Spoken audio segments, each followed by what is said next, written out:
পিসিমণি, সারাদিন অরিন তোমার কাছে থাকে, তোমার ভরসায় আমি ওকে রেখে যাই। ওকে ডিম খাওয়ানোর পারমিশন তোমায় কে দিয়েছে? ওর একটা ডায়েট চার্ট ফলো করার কথা, তুমি সেটা জানো না? না, চাট মতোই তো ওকে খাওয়াই। অরিনের দেখাশোনার ভার তো জোর করে আমি তোমার উপর চাপাইনি। তুমি তো নিজে দায়িত্ব নিতে চেয়েছিলে। এসব তুমি কি বলছো মা? দাদু ভাইয়ের দায়িত্ব, আমার তো কোনো অসুবিধে হচ্ছে না। আসলে ভুলটা আমারই। যে কদিন ধরে আয়া আসছে না, সে কদিন তোমার ভরসায় না রেখে আমারই ছুটি নেওয়া উচিত ছিল।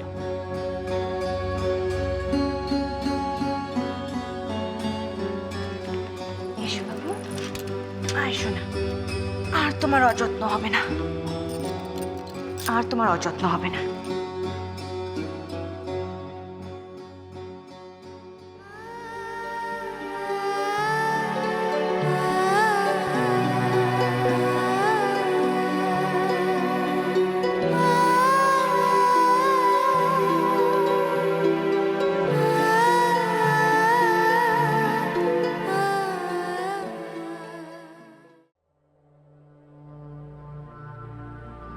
পারবে না, আমি জানতাম তুমি পারবে না।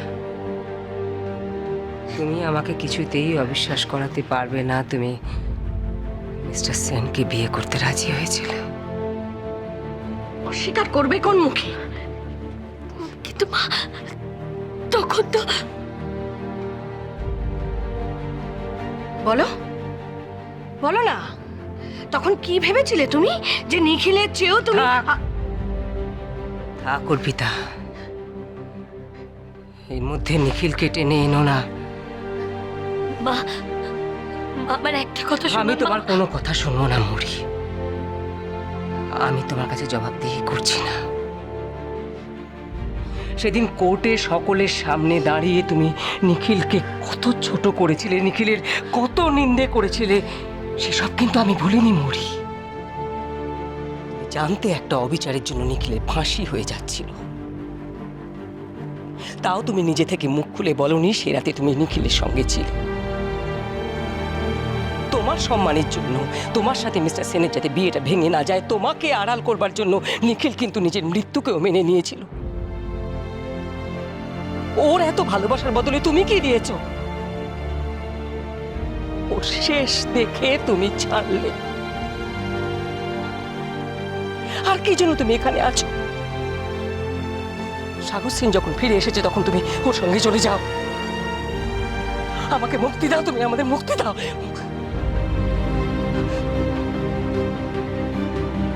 মা, আপনি নিজেই জানেন না আপনি কি বলছেন। মা, একটিবার আমার শোনো, এই বাড়িতে থাকতে গেলে সাগর সেনের সঙ্গে এত মাখামাখি চলবে না। এসব নোংরা মামিমা, আমার স্বভাব নিয়ে আপনার মাথা না ঘামালেও চলবে। মিস্টার সেনের কথা বলছেন, আমরা দুজনের খুব ভালো বন্ধু। প্রয়োজন হলে আমাদের একজনকে আরেকজনের পাশে দাঁড়াতেই হবে।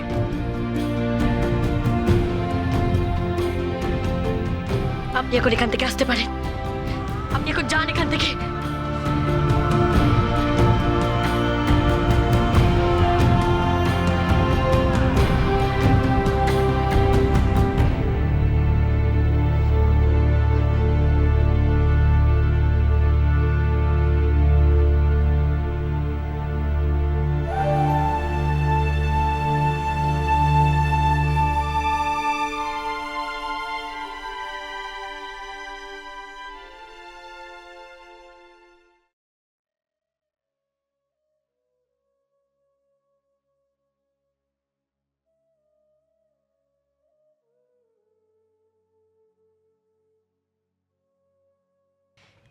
মনটা মনটা বড্ড কুড়াচ্ছে।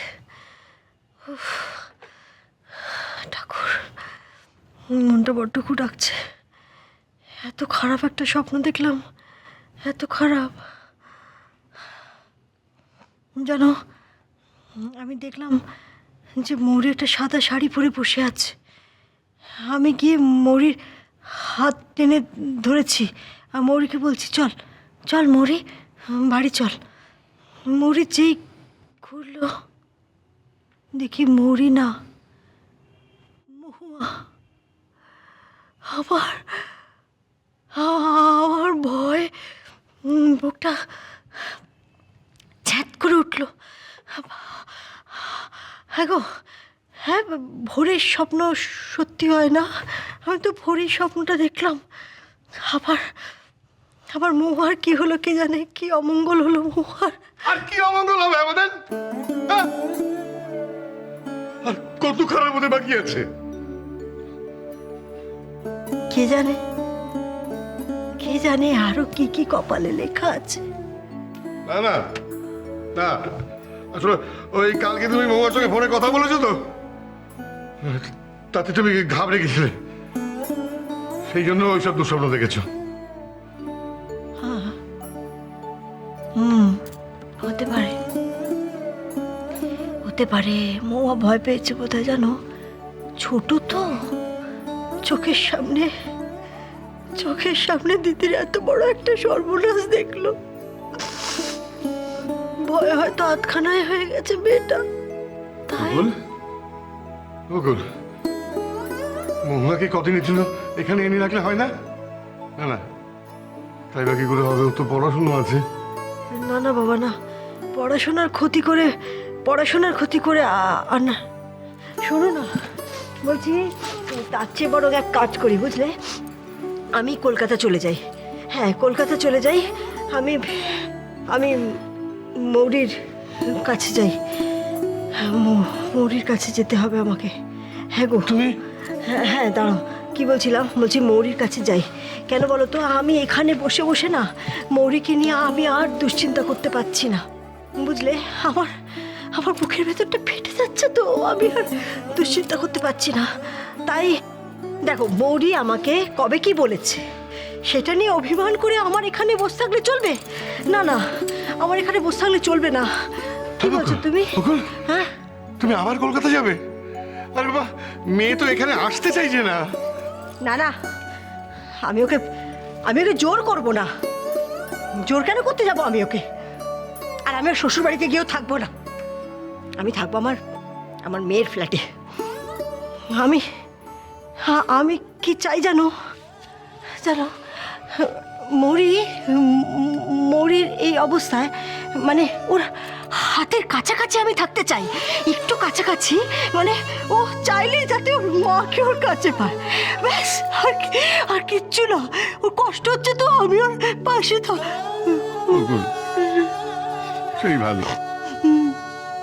সেই ভালো মুকুল,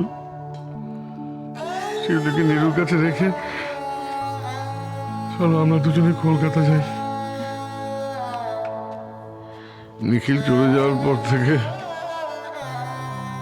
আর মৌরিমার সঙ্গে তো কথাই হয়নি ভালো করে।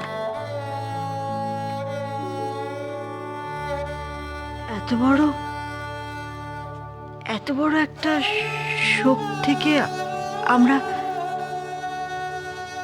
মৌরিকে বার করতে পারবো?